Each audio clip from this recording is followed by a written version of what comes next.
what an NBA Finals this is turning out to be. And we're going to talk about it. But before we get started, I want to tell you guys to hit that subscribe button, like, comment, and share, and to continue to support my channel.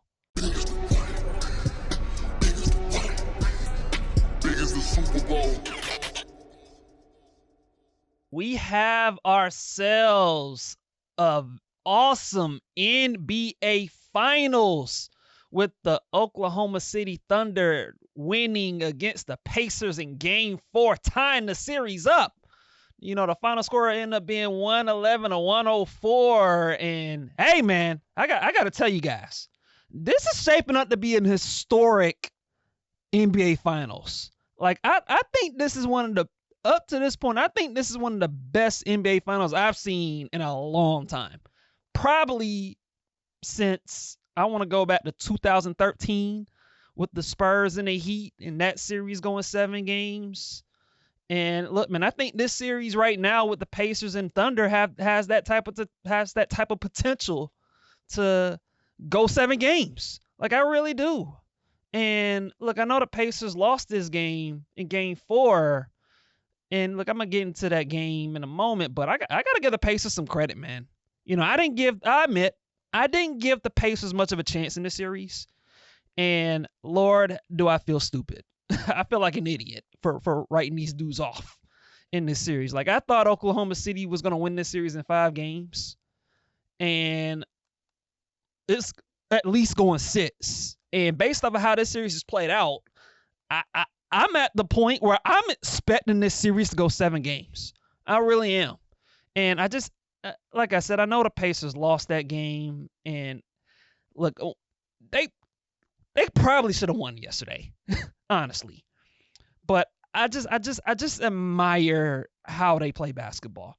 Like, the Indiana Pacers just play a selfless, incredible, fast-paced, exciting, whatever you want to call it. They play a brand of basketball that I just love watching. Like, I love how this team plays fast. I love how Tyrese Haliburton is operating the offense. He's pushing the pace. He's finding dudes cutting to the rim. He's finding dudes in pick and roll. He's throwing lobs. You know, he's finding Pascal Siakam when he has a mismatch. He's finding him in transition. He's throwing lobs to Obi Toppin. You know, he's finding Benefit Mathurin, Aaron Nesmith, Andrew Nembhard. I mean, he's doing it all, man. Just operating the show for the Pacers. And the Pacers in general, man. Miles Turner. Like, I admit, man, even despite the fact that the Pacers have been awesome practically since January, and despite the fact that I did pick them in the first round to beat the Bucks, so I'm not surprised by that outcome. But I didn't pick them to beat the Cleveland Cavaliers in the second round, and they ended up proving me wrong. I didn't pick them to beat the New York Knicks in the conference finals, and they ended up proving me wrong in that front. And guess what? I didn't even give them much of a chance in this series against the Oklahoma City Thunder, and they proved me wrong. And I just don't know what else to say, man. Like, at this point, like, you have to take the Indiana Pacers serious as far as a team that can absolutely win the championship. Like, they can win 2 out of 3 games. Like, it wouldn't surprise me if they still won in OKC. It wouldn't surprise me at all, because that's just kind of how this series has gone. But obviously, despite my praise for the Pacers, they did lose last night in Game 4 against the Oklahoma City Thunder. And for the Oklahoma City Thunder, like, what a weird game. Just a weird game. You know, because for 3 quarters, it was like the reverse of Game 1, where Oklahoma City had full control in the first 3 quarters. It felt like they were going to blow out the Pacers. And I'm talking about Game 1. And then all of a sudden, the Pacers just come storming back. They make a late run, and then Tyrese Haliburton hits the game winner. And what we saw in Game 4 is the Pacers just thoroughly outplaying Oklahoma City for about 3 quarters. The Pacers had a chance to kind of blow the game open, and they just never quite could blow the game open, and they just let the Thunder hang around, and then all of a sudden, Shai Gilgeous-Alexander, and look, shout out to Shai Gilgeous-Alexander, the MVP. He puts together 15 fourth quarter points and finishes the game with 35 points on 12 of 24 shooting. And he just dominates the fourth quarter, just takes the game over. He hits a 3-point shot when they were down 4. He cuts it to 1, and then on the next possession, he dribbles the ball in transition. He has Aaron Nesmith guarding him, and then he gets to his step back mid-range shot. He pulls it up, and he hits the shot, and he gives the Thunder the lead, and they just kind of held control there. And so I want to give a shout out to Shai Gilgeous-Alexander for leading his team, leading the Thunder to that win. And, Jalen Williams as well. I thought he chipped in with 27 points. He got to the free throw line. He got to the cup. I thought he played well. But in general, man, like, I got to give the Thunder credit, because for a long time watching that game, I just came to the conclusion that, man, the Indiana Pacers are the better team. They're the well-connected team. They play together. They're unselfish. The Pacers might actually win the championship. That was my thought process watching Game 4. And then you just saw the Pacers offense kind of just get stagnant in ways that I haven't seen their offense get stagnant in a minute. And you just saw OKC just digged in defensively. And you saw Lou Dort kind of pressure Tyrese Haliburton. Alex Caruso. I mean, this dude is just a winner. Alex Caruso makes winning plays. I mean, where would the Oklahoma City Thunder be without Alex Caruso? Seriously. Because I'll tell you, if Alex Caruso was not on the Thunder, I don't think they win this series. I don't think the Thunder would beat the Pacers in this series without Alex Caruso. He's just so valuable to their team. And quite frankly, I don't think Oklahoma City gets past Denver in the second round without Alex Caruso. And what he does defensively, getting steals. He can guard multiple positions. He can guard 1s, 2s, 3s, 4s, even 5s. Like you saw him guarding Jokic in the second round. You've seen him in this series guarding Pascal Siakam at times. He does everything. He does everything for the Oklahoma City Thunder. And so you see his value to the Thunder in this series. And it's impressive, man. It's impressive. And what's weird about Oklahoma City in that Game 4 is the fact that Oklahoma City won despite the fact that they only took 16 threes and only made 3 of them. I mean, in today's NBA, when you take 16 threes and you only make 3, you have no chance of winning most of the time. 95% of the time. When you take that limited amount of threes and you make so little, you're not supposed to win that game.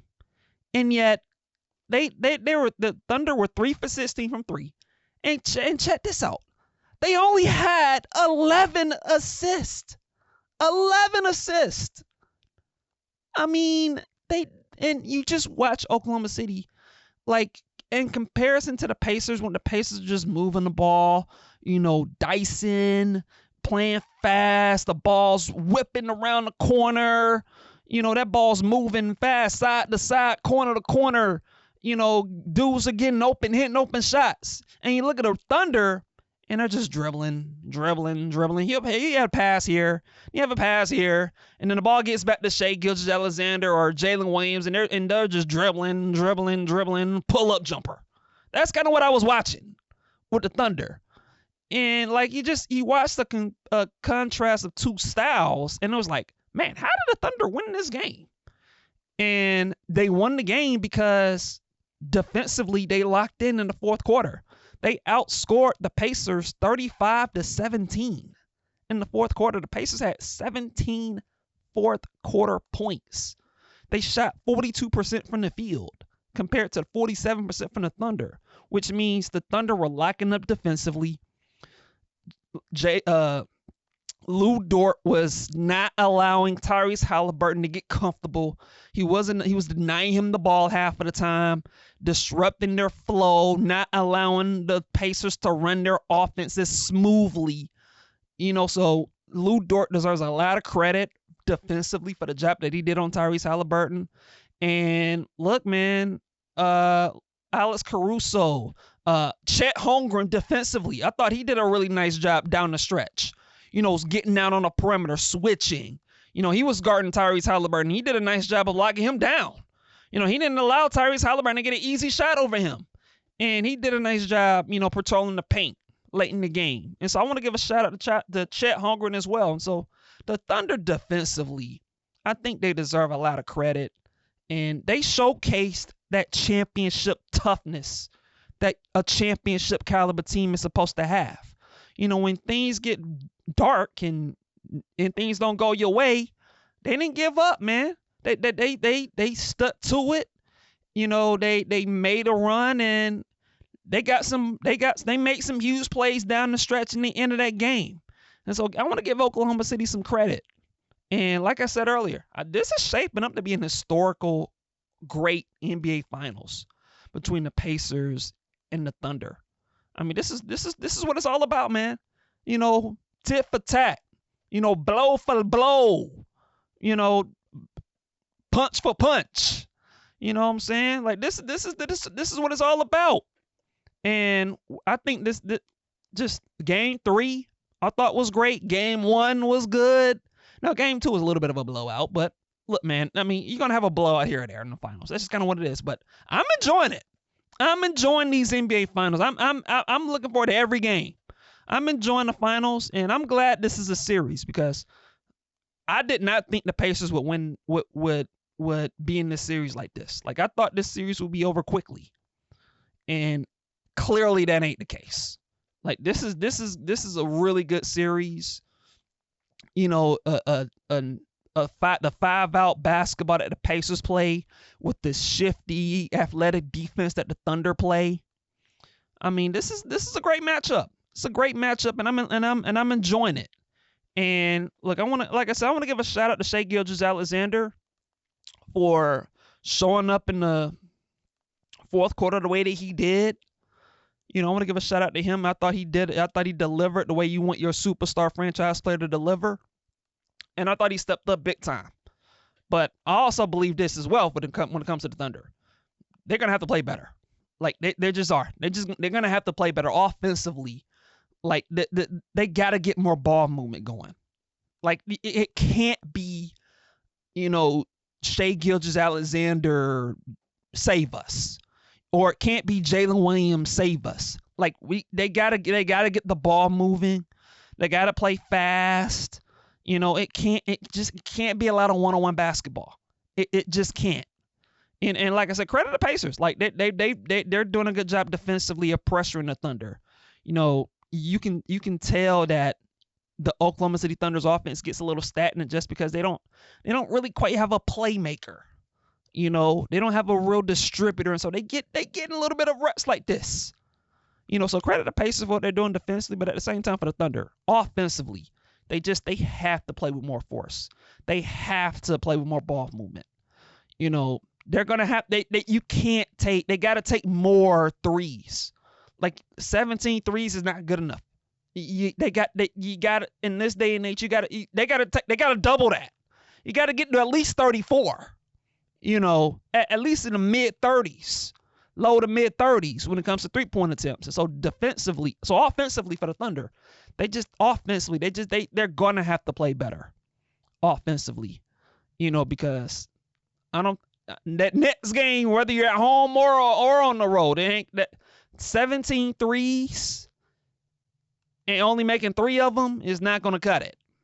And so they're offensively, the Thunder are gonna have to figure some stuff out. And for the Pacers, my advice to them is, I thought they went away from Pascal Siakam.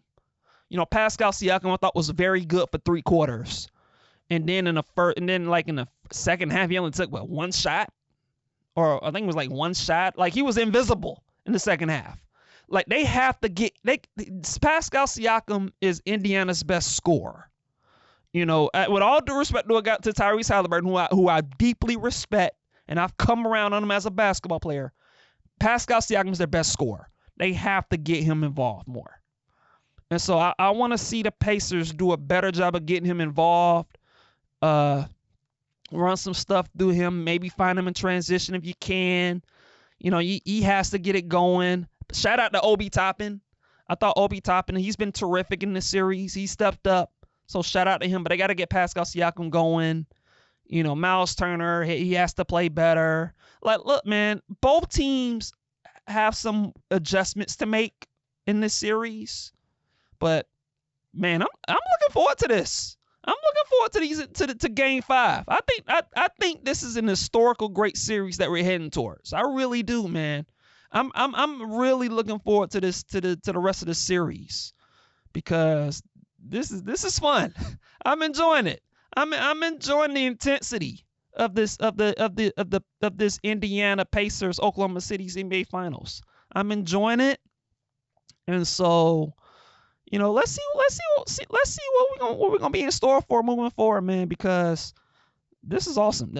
Shai Gilgeous-Alexander, Tyrese Haliburton, Pascal Siakam, Jalen Williams, Chet Holmgren. I'm loving it. I'm loving it, man. I'm loving it. Even the benches. Alex Caruso, Benefit Mathurin has had some moments in this series. Like we gonna see what these teams are made of. In moving forward.